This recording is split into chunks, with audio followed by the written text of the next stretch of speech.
നമസ്കാരം സുഹൃത്തുക്കളെ, എൻ്റെ പേര് അശ്വതി. വെൽക്കം ടു ഹർഷിതം എജ്യൂടെക്. 10th പ്രിലിംസ് അടുത്ത ഘട്ടങ്ങളിൽ പരീക്ഷ എഴുതുന്നവർ നോക്കിയിരിക്കേണ്ട ഏറ്റവും പ്രധാനപ്പെട്ട 100 മുൻവർഷ ചോദ്യം റിലേറ്റഡ് ഫാക്ട്സ് ഉൾപ്പെടെയാണ് ഡിസ്കസ് ചെയ്യുന്നത്. ഈ റിലേറ്റഡ് ഫാക്ട്സ് എല്ലാം മുൻവർഷ ചോദ്യങ്ങളാണ്. അപ്പോൾ നന്നായിട്ട് തന്നെ നോക്കി പഠിക്കുക, റിപ്പീറ്റ് ആയിട്ട് റിവൈസ് ചെയ്യുക. നമ്മുടെ ടെലഗ്രാം ചാനൽ ജോയിൻ ചെയ്യാത്തവരുണ്ടെങ്കിൽ ഫസ്റ്റ് കമന്റ് ഒന്ന് ചെക്ക് ചെയ്തേക്കുക. ലിങ്ക് ഞാൻ പിൻ ചെയ്ത് വെച്ചിട്ടുണ്ട്. സ്റ്റാർട്ട് ചെയ്യാം. ആദ്യത്തെ ചോദ്യം, സുന്ദരവനം ഡെൽറ്റ പ്രദേശം ഉൾപ്പെടുന്ന ഇന്ത്യയിലെ സംസ്ഥാനം ഏതാണെന്ന് കണ്ടെത്തുക. പശ്ചിമ ബംഗാളാണ് സുന്ദരവനം ഡെൽറ്റ പ്രദേശം ഉൾപ്പെടുന്ന ഇന്ത്യയിലെ സംസ്ഥാനം.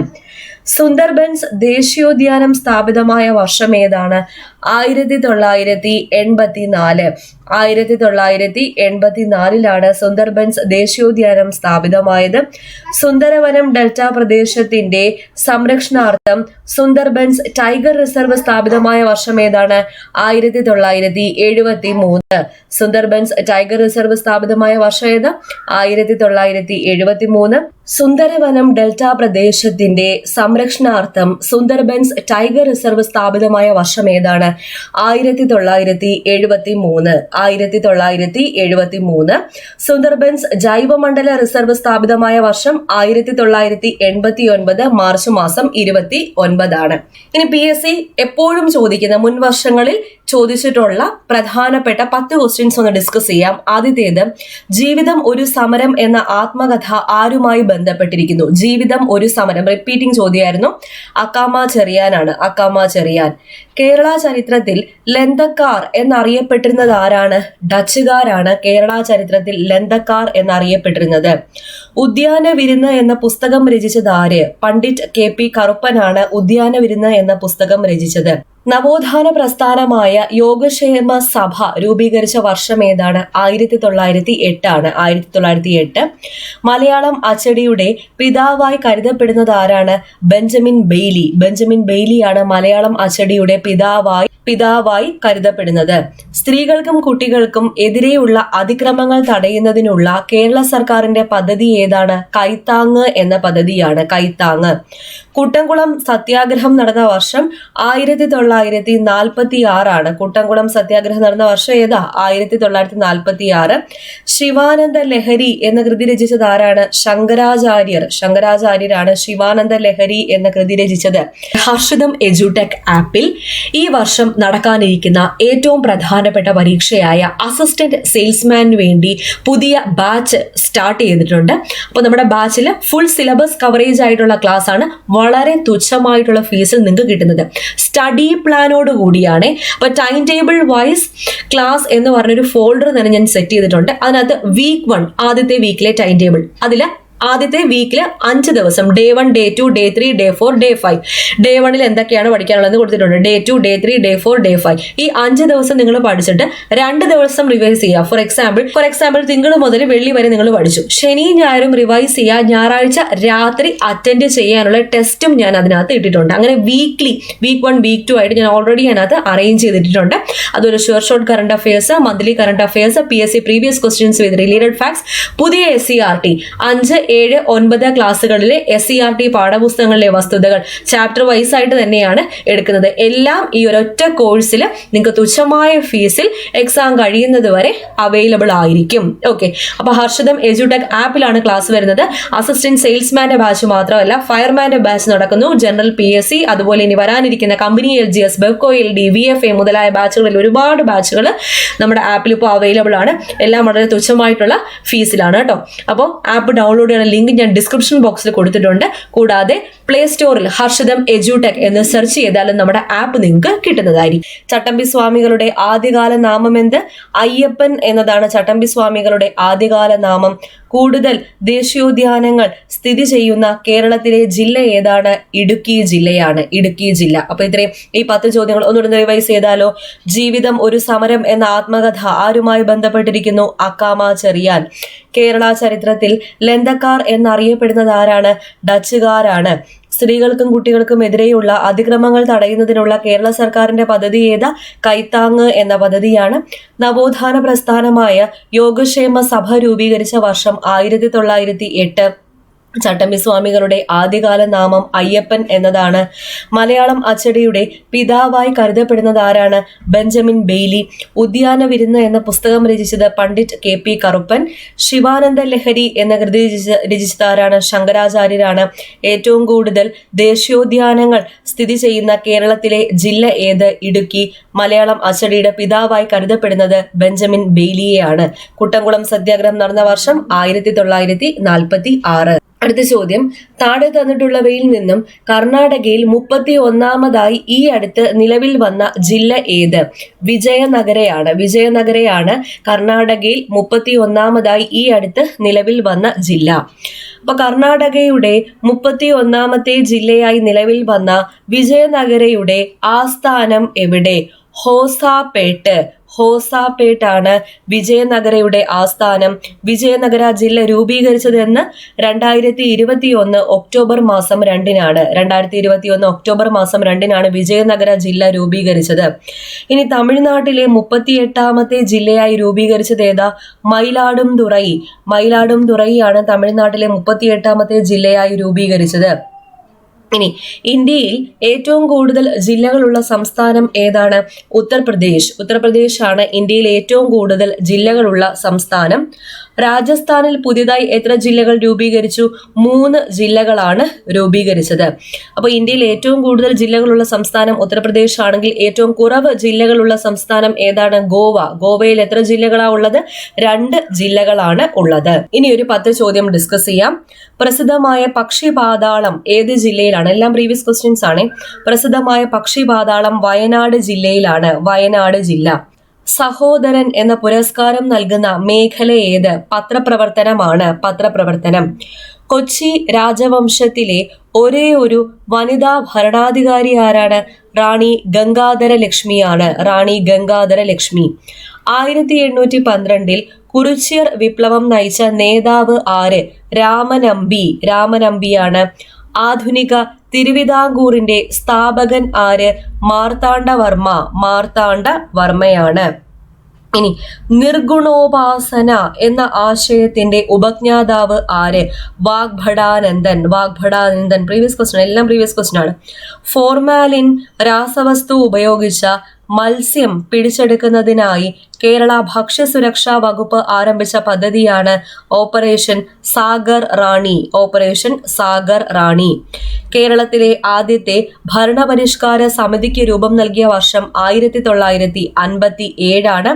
പ്രത്യക്ഷ രക്ഷാ ദൈവസഭയുടെ സ്ഥാപകൻ ആര്? പൊയ്കയിൽ ശ്രീ കുമാരഗുരുദേവൻ. കേരളത്തിലെ ഏറ്റവും ചെറിയ താലൂക്ക് ഏതാണ്? കുന്നത്തൂർ കൊല്ലം. അപ്പൊ 10 ചോദ്യം ഒന്നുകൂടെ പറയാം. പ്രസിദ്ധമായ പക്ഷിപാതാളം ഏത് ജില്ലയിലാണ്? വയനാട് ജില്ലയിലാണ്. കേരളത്തിലെ ആദ്യത്തെ ഭരണപരിഷ്കാര സമിതിക്ക് രൂപം നൽകിയ വർഷം 1957. 1812 കുറിച്യർ വിപ്ലവം നയിച്ച വ്യക്തി ആരാണ്? രാമനമ്പിയാണ്.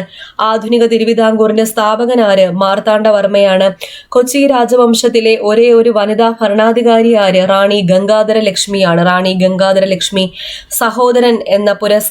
സഹോദരൻ പുരസ്കാരം നൽകുന്ന മേഖല ഏത്? പത്രപ്രവർത്തനം.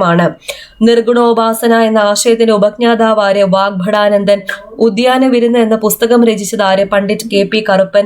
കേരളത്തിലെ ഏറ്റവും ചെറിയ താലൂക്ക് ഏതാണ്? കൊല്ലം ജില്ലയിലെ കുന്നത്തൂർ താലൂക്ക്. ഫോർമാലിൻ രാസവസ്തു ഉപയോഗിച്ച മത്സ്യം പിടിച്ചെടുക്കുന്നതിനായി കേരള ഭക്ഷ്യസുരക്ഷാ വകുപ്പ് ആരംഭിച്ച പദ്ധതിയുടെ പേരെന്താ? ഓപ്പറേഷൻ സാഗർ റാണി. അടുത്ത ചോദ്യം, അറബിക്കടലിൽ രൂപം കൊണ്ട 2021 വർഷത്തെ ആദ്യത്തെ ചുഴലിക്കാറ്റ് ഏത്? ടൗട്ടെ ചുഴലിക്കാറ്റ്. അറബിക്കടലിൽ രൂപം കൊണ്ട 2021 വർഷത്തെ ആദ്യത്തെ ചുഴലിക്കാറ്റാണ്. 2023 മെയ് മാസത്തിൽ ആദ്യമായി ബംഗാൾ ഉൾക്കടലിൽ രൂപം കൊണ്ട ചുഴലിക്കാറ്റിന്റെ പേരാണ് മോക്ക ചുഴലിക്കാറ്റ്. 2023 മെയ് മാസത്തിൽ പേര് നൽകിയത് യമൻ. ഈ മോക്ക ചുഴലിക്കാറ്റ് നാശം വിതച്ച മ്യാൻമറിനെ സഹായിക്കാൻ ഇന്ത്യ ഒരു ദൗത്യം ആരംഭിച്ചിരുന്നു. ഈ ദൗത്യത്തിന്റെ പേരാണ് ഓപ്പറേഷൻ കരുണ എന്നത്. ഈ ടൗട്ടെ എന്ന ചുഴലിക്കാറ്റിന് പേര് നൽകിയ രാജ്യം ഏതാണ്? മ്യാൻമർ ആണ്. മ്യാൻമർ. പല്ലി എന്നതാണ് അർത്ഥം. പല്ലി. ടൗട്ടെ എന്ന വാക്കിന്റെ അർത്ഥം എന്താണ്? പല്ലി. ഇനി 2023 അറബിക്കടലിൽ ആദ്യമായിട്ട് രൂപപ്പെട്ട ചുഴലിക്കാറ്റ് ഏത്? അല്ലെങ്കിൽ 2023 രൂപപ്പെട്ട ആദ്യത്തെ ചുഴലിക്കാറ്റ് അറബിക്കടലിലാണെങ്കിൽ ബിപ്പോർ ജോയും ബംഗാൾ ഉൾക്കടലിലാണെങ്കിൽ മോക്ക ചുഴലിക്കാറ്റുമാണ്. മോക്ക ചുഴലിക്കാറ്റ്. ഇനി ഒരു 10 ചോദ്യം ഡിസ്കസ് ചെയ്താലോ? ചോദ്യം: വേലുത്തമ്പി ദളവ ജീവത്യാഗം ചെയ്ത മണ്ണടി സ്ഥിതി ചെയ്യുന്നത് ഏത് ജില്ലയിലാണ്? പത്തനംതിട്ട ജില്ല. എല്ലാം പ്രീവിയസ് ക്വസ്റ്റ്യൻ. വേലുത്തമ്പി ദളവ ജീവത്യാഗം ചെയ്ത മണ്ണടി സ്ഥിതി ചെയ്യുന്നത് ഏത് ജില്ലയിലാണ്? പത്തനംതിട്ട ജില്ല. കേരളത്തിൽ പടിഞ്ഞാറോട്ട് ഒഴുകുന്ന എത്ര നദികളാണുള്ളത്? 41 നദികളാണ് പടിഞ്ഞാറോട്ട് ഒഴുകുന്ന. 41 നദികൾ. 3 നദികൾ കിഴക്കോട്ടാണ് ഒഴുകുന്നത്. കേരള കലാമണ്ഡലം ഏത് പുഴയുടെ തീരത്താണ്? ഭാരതപ്പുഴയുടെ തീരത്താണ് സ്ഥിതി ചെയ്യുന്നത്. ശെന്തുരണി വന്യജീവി സങ്കേതം ഏത് ജില്ലയിലാണ് സ്ഥിതി ചെയ്യുന്നത്? കൊല്ലം ജില്ലയിലാണ് സ്ഥിതി ചെയ്യുന്നത്. കൊല്ലം ജില്ല. സൈലന്റ് വാലി ദേശീയോദ്യാനം ഏത് ജില്ലയിലാണ്? പാലക്കാട് ജില്ലയിലാണ്. ഏത് ജില്ലയിലാണ് എടക്കൽ ഗുഹകൾ സ്ഥിതി ചെയ്യുന്നത്? വയനാട് ജില്ലയിലാണ്. കേരളത്തിലെ ഏറ്റവും വലിയ തടാകം ഏത്? വേമ്പനാട്ടുകായൽ. വേമ്പനാട്ടുകായലാണ് കേരളത്തിലെ ഏറ്റവും വലിയ തടാകം.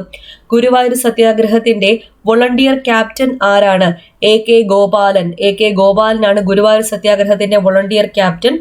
കേരളത്തിൽ ഗ്ലാസ് നിർമ്മാണത്തിന് പറ്റിയ വെളുത്ത മണൽ ലഭിക്കുന്ന സ്ഥലം ഏത്? ആലപ്പുഴയാണ്. ആലപ്പുഴ. ഇനി കേരളത്തിൽ വെളുത്തുള്ളി ഉൽപ്പാദിപ്പിക്കുന്ന ഏക ജില്ല ഏതാണ്? ഇടുക്കി ജില്ലയാണ് കേരളത്തിൽ വെളുത്തുള്ളി ഉൽപ്പാദിപ്പിക്കുന്ന ഏക ജില്ല. അപ്പൊ വേലുത്തമ്പി ദളവ ജീവത്യാഗം ചെയ്ത മണ്ണടി സ്ഥിതി ചെയ്യുന്നത് ഏത് ജില്ലയിൽ? പത്തനംതിട്ട ജില്ലയിൽ. ശെന്തുരണി വന്യജീവി സങ്കേതം ഏത് ജില്ലയിൽ സ്ഥിതി ചെയ്യുന്നു? കൊല്ലം ജില്ലയിൽ സ്ഥിതി ചെയ്യുന്നു. സൈലന്റ് വാലി ഏത് ജില്ലയിലാണ്? പാലക്കാട് ജില്ലയിലാണ്. കേരളത്തിലെ ഏറ്റവും വലിയ മഴക്കാട് ഏതാണെന്ന് ചോദിച്ചാൽ അതും സൈലന്റ് വാലി. പ്രീവിയസ് ക്വസ്റ്റ്യൻ ആണ്. ഏത് ജില്ലയിലാണ് എടക്കൽ ഗുഹകൾ സ്ഥിതി ചെയ്യുന്നത്? വയനാട് ജില്ല. കേരളത്തിൽ പടിഞ്ഞാറോട്ട് ഒഴുകുന്ന എത്ര നദികളുണ്ട്? 41 നദികൾ. കിഴക്കോട്ട് ഒഴുകുന്ന 3 നദികൾ. കേരളത്തിൽ വെളുത്തുള്ളി ഉൽപ്പാദിപ്പിക്കുന്ന ഏക ജില്ല ഇടുക്കി ജില്ല. കേരള കലാമണ്ഡലം ഏത് പുഴയുടെ തീരത്ത്? ഭാരതപ്പുഴയുടെ തീരത്താണ്. കേരളത്തിൽ ഗ്ലാസ് നിർമ്മാണത്തിന് പറ്റിയ വെളുത്ത മണൽ ലഭിക്കുന്ന സ്ഥലം ഏതാണെന്ന് ചോദിച്ചാൽ ആലപ്പുഴയാണ്. ആലപ്പുഴ. ഇനി കേരളത്തിലെ ഏറ്റവും വലിയ തടാകം വേമ്പനാട്ട് കായലാണെന്നും ഓർക്കുക. അടുത്ത ചോദ്യം എപ്പോഴും ചോദിക്കാറുള്ളതാണ്. കേരള തീരപ്രദേശത്ത് കാണപ്പെടുന്ന പ്രധാന റേഡിയോ ആക്റ്റീവ് പദാർത്ഥങ്ങളിൽ ഉൾപ്പെടുന്നവ തിരഞ്ഞെടുത്ത് എഴുതുക. ഇതില് ഇൽമനൈറ്റും മോണോസൈറ്റും ആണ്. ഇൽമനൈറ്റും മോണോസൈറ്റും. അപ്പോൾ ഇൽമനൈറ്റ്, മോണോസൈറ്റ് എന്നിവ കേരളം, തമിഴ്നാട് തുടങ്ങിയ സംസ്ഥാനങ്ങളിലെ തീരദേശ മണലിൽ കാണപ്പെടുന്ന ധാതുക്കളാണ്.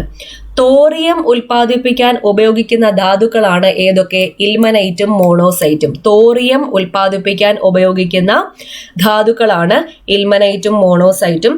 കേരളത്തിലെ തീരദേശ മണലിൽ നിന്ന് ഉൽപ്പാദിപ്പിക്കുന്ന ആണവ ധാതു ഏതാണെന്ന് ചോദിച്ചാൽ തോറിയമാണ്. തോറിയം. ട്രാവൻകൂർ സിമൻസ് സ്ഥിതി ചെയ്യുന്നത് എവിടെയാ? കോട്ടയം ജില്ലയിലെ നാട്ടകം. എപ്പോഴും ചോദിക്കാറുണ്ട്. ട്രാവൻകൂർ സിമൻസ് സ്ഥിതി ചെയ്യുന്നത് എവിടെയാണ്? കോട്ടയം ജില്ലയിലെ നാട്ടകം എന്ന സ്ഥലത്താണ്. ഇന്ത്യൻ റെയർ എർത്ത് ലിമിറ്റഡ് കൊല്ലം ജില്ലയിലാണ് സ്ഥിതി ചെയ്യുന്നത്. മലബാർ സിമൻസ് പാലക്കാട് വാളയാർ ആണ് സ്ഥിതി ചെയ്യുന്നത്. പാലക്കാട് വാളയാർ. കേരളത്തിൽ സിലിക്ക നിക്ഷേപം കാണപ്പെടുന്ന പ്രദേശം ഏതാണ്? ആലപ്പുഴ, ചേർത്തല. ആലപ്പുഴയിലാണ്. സ്പെസിഫിക് ആയിട്ട് പറഞ്ഞാൽ ചേർത്തലയിലാണ് സിലിക്ക നിക്ഷേപം കാണപ്പെടുന്നത്. സ്വർണ്ണ നിക്ഷേപം കണ്ടെത്തിയിട്ടുള്ള കേരളത്തിലെ പ്രദേശങ്ങൾ ഏതൊക്കെ? മേപ്പാടി, വൈത്തിരി, മാനന്തവാടി, നിലമ്പൂർ മുതലായ പ്രദേശങ്ങളിൽ കേരളത്തിൽ സ്വർണ്ണ നിക്ഷേപം കണ്ടെത്തിയിട്ടുണ്ട്. Kerala minerals and metals limited സ്ഥിതി ചെയ്യുന്നത് എവിടെയാണ്? ചവറ, കൊല്ലം. കുണ്ടറ സെറാമിക്സ് സ്ഥിതി ചെയ്യുന്നത് എവിടെയാണ്? കൊല്ലത്താണ് കുണ്ടറ സെറാമിക്സ് സ്ഥിതി ചെയ്യുന്നത്. ഓക്കെ, ഇനി ഒരു 10 ചോദ്യം നോക്കാം.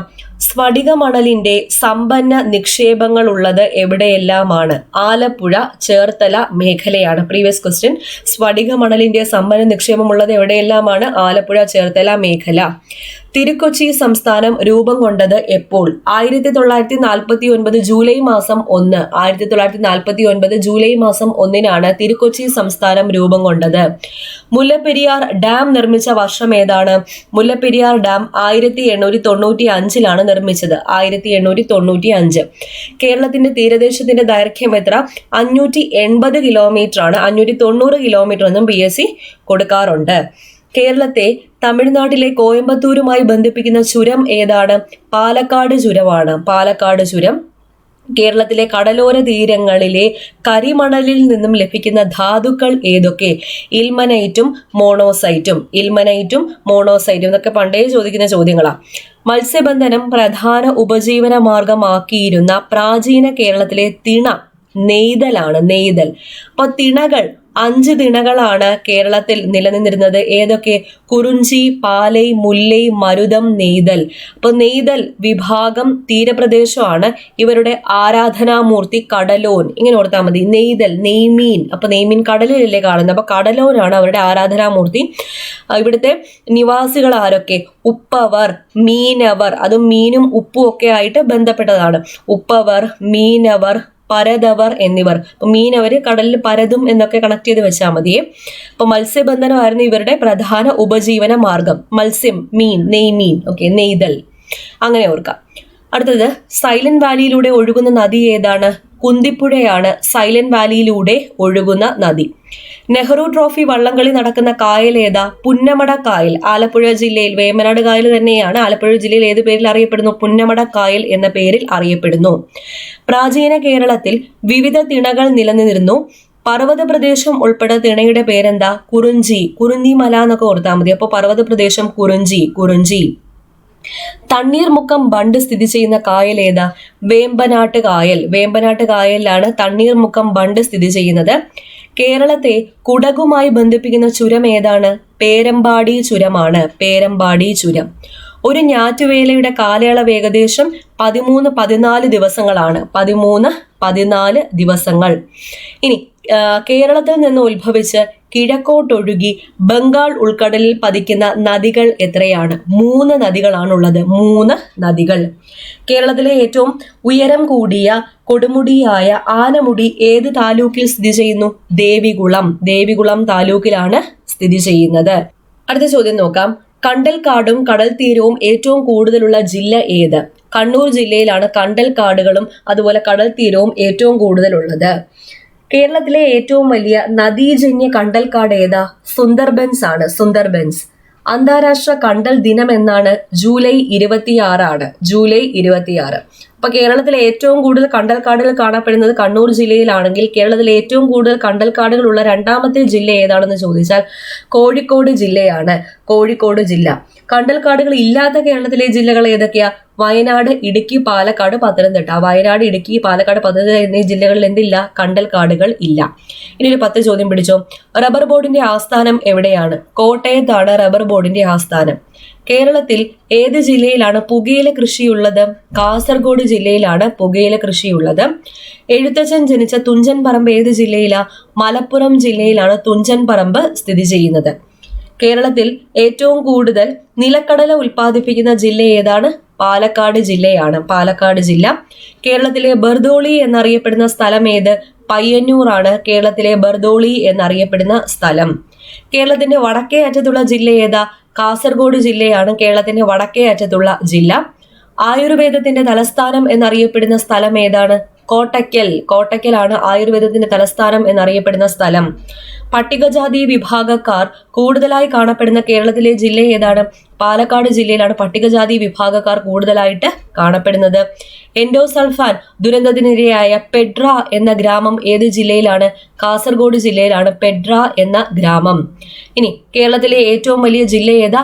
ഇടുക്കി ജില്ലയാണ് കേരളത്തിലെ ഏറ്റവും വലിയ ജില്ല. കേരളത്തിലെ ഏറ്റവും വലിയ 2ാമത്തെ ജില്ല ഏതാണ്? പാലക്കാട് ജില്ലയാണ്. പാലക്കാട് ജില്ല.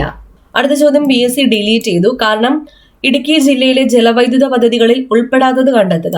പള്ളിവാസലും ചെങ്കുളവും ഇടുക്കി ജില്ലയിലാണ് സ്ഥിതി ചെയ്യുന്നത്. ഇടമലയാർ ഏത് ജില്ലയാ? എറണാകുളം ജില്ലയാണ്. ഷോളയാർ ഏത് ജില്ലയാണ്? തൃശൂർ ജില്ലയാണ്. അപ്പൊ ഇവിടെ 2 എണ്ണം ഉണ്ട് ഇടുക്കി ജില്ലയിൽ ഉൾപ്പെടാത്തത്. അതുകൊണ്ട് PSC ഈ ചോദ്യം ഡിലീറ്റ് ചെയ്തേ. പള്ളിവാസൽ ജലവൈദ്യുത പദ്ധതി സ്ഥിതി ചെയ്യുന്നത് മുതിരപ്പുഴയിലാണ്. ഏത് ജില്ല? ഇടുക്കി ജില്ല. ചെങ്കുളം ജലവൈദ്യുത പദ്ധതിയും മുതിരപ്പുഴയിൽ തന്നെയാണ് സ്ഥിതി ചെയ്യുന്നത്. ഈ മുതിരപ്പുഴ ഏതിന്റെ പോഷക നദിയാണ്? പെരിയാർ നദിയുടെ പോഷക നദിയാണ്. ഏത് ജില്ല? ഇടുക്കി ജില്ല. കുത്തുങ്കൽ ജലവൈദ്യുത പദ്ധതി പന്നിയാർ നദിയിലാണ് സ്ഥിതി ചെയ്യുന്നത്. ഏത് ജില്ല? ഇടുക്കി ജില്ലയാണ്. കുത്തുങ്കൽ, പന്നിയാർ, ഇടുക്കി ജില്ല. ഓക്കെ, അപ്പൊ ഇത്രയും ക്വസ്റ്റ്യൻസ് ആണ് ഇന്ന് ഡിസ്കസ് ചെയ്തത്. എല്ലാം പ്രധാനപ്പെട്ട ചോദ്യങ്ങളാണ്. നന്നായിട്ട് നോക്കുക. ഞാൻ നേരത്തെ പറഞ്ഞതുപോലെ ഹർഷിതം എഡ്യൂടെക് ആപ്പിൽ ക്ലാസ്സുകളെല്ലാം നടന്നു വരികയാണ്. ആപ്പ് ഡൗൺലോഡ് ചെയ്യാനുള്ള ലിങ്ക് ഞാൻ ഡിസ്ക്രിപ്ഷൻ ബോക്സിൽ കൊടുത്തിട്ടുണ്ട്.